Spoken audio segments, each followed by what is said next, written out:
Hey guys, welcome and welcome back to my channel. I hope you guys are well and I hope you guys are staying safe. In today's video, we're going to be learning all about PinTucks, and if that's your cup of tea, definitely keep watching and don't forget to hit the subscribe button.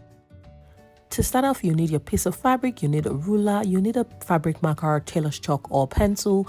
If you use a pencil, you need to use vinegar to take off the lines. You want to go off and you want to make sure your fabric is 3 times the length you need if you're cutting along the length. That's if you're doing horizontal lines, or if you're doing vertical lines, you need 3 times the width of your normal fabric.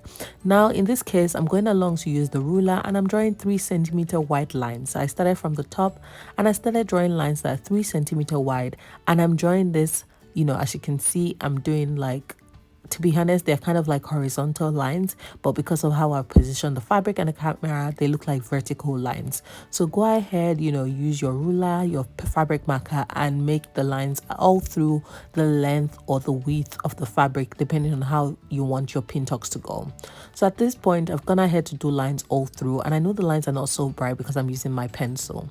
Now, after doing the lines, you want to go ahead to your sewing machine. I'm using my Janome HD9. You want to fold it along each line, and then you want to go ahead and sew. I'm sewing and I'm using my measuring guide on my sewing machine as a guidance to sewing, and I'm sewing it on 1/4 of an inch. So basically I'm just using the measuring plate on it, and I'm just checking it out, and I'm sewing on 1/4 of an inch. So I'm going to go ahead and do this all through all the horizontal lines that I've made on the fabric. Like I said, you just want to make sure you fold along the line, which is what I'm doing. Just fold along one of the lines you've done, and then you want to go ahead and sew it in place, and that's what it looks like after you're done sewing.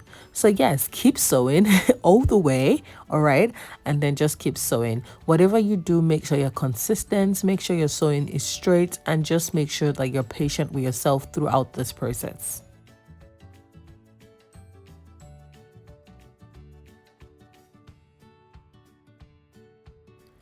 At this point, if you're here and you haven't subscribed, please go ahead and hit the subscribe button and the notification bell so you don't miss out on all the awesome content that I have for you guys.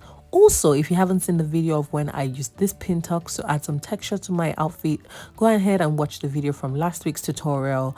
I will link it in iCards above as well as in the description box. So like I said, you want to keep sewing, so make sure you're folding along your marked lines. This is what it looks like, and then you want to make sure that you just keep sewing along those lines.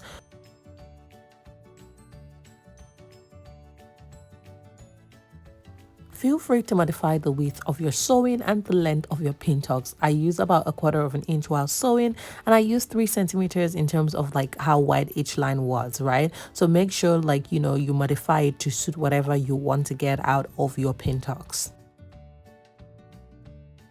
After sewing all your PinTucks in place, one thing you'll notice is that the length of your fabric or the width of your fabric will reduce drastically depending on where you've sewn. Now, the next thing you want to do is go over to your ironing board and give your PinTucks a good iron in one direction. Make sure you iron that in place and iron the back side as well. While you're sewing at the back, you also want to make sure that then there's nothing caught in the machine. You want to make sure that it's ironed nicely and everything is facing one direction. Now, for this design, like I said, you can modify your design as you want, but for this design I went ahead to draw a line in the middle, and then I went ahead to draw a line 1 centimeter to the left and 1 centimeter to the right of my middle line. So again, I drew a middle line, and then 1 centimeter to the left and 1 centimeter to the right, I drew another line in place. After drawing those lines, I went ahead to sew it down in place, and what I just did was I sewed it in the direction of my PinTucks at the moment. So basically, whatever the direction the PinTucks are facing, that's when I went ahead to sew it in place. Using my Janome HD9, I went ahead to sew that in place, and this is the result. Now, here comes the fun bit. You can decide however you want your PinTucks to go. If you want them to the left, if you want them like reversed, that is entirely up to you. So for this, I wanted to make lines that were like 5 centimeters wide, and that's the width of my ruler. So I went ahead to draw a line 5 centimeters wide to the left and then 5 centimeters wide to the right of my initial lines, right? And then after doing that again, I went ahead to draw another 5 centimeters to the left and to the right as well. So basically, you'll be doing 2 lines of 5 centimeters each to both sides. So 2 5 centimeter wide lines to the left and another 2 5 centimeters wide lines to the right. Now guys, if you're wondering why is she using a pencil on this fabric, well, when I'm done, I'm going to have to use some vinegar because that's the only thing that's going to take out the pencil stains.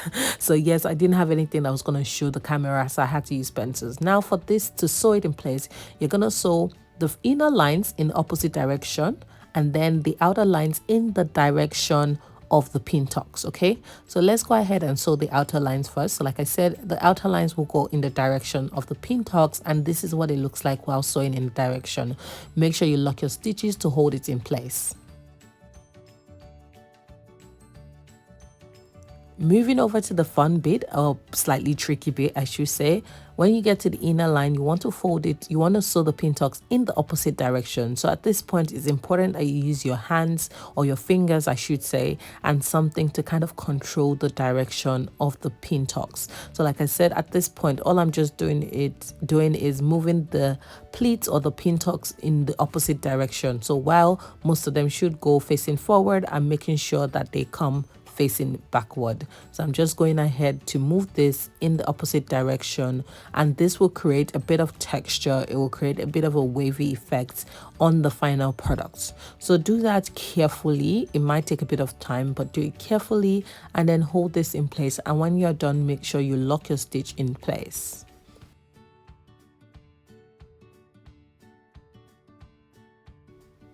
As mentioned earlier, if you need to use like something to move your pleats away, use something. However, for me, I was comfortable using my fingers, but like I said, just be so careful because your fingers are very close to the needle and you don't want to have an accident. So lock your stitch in place when you're done, and this is what the result should look like. You should have like a beautiful texture that's added, some pleats trying to go one direction and then in the middle they come in the opposite direction. You want to repeat this on the other side as well, and when you're done, this is the final result. I think it's absolutely gorgeous and it adds a little bit of texture. So please go ahead and play around with your PinTucks and have fun adding texture to your fabric.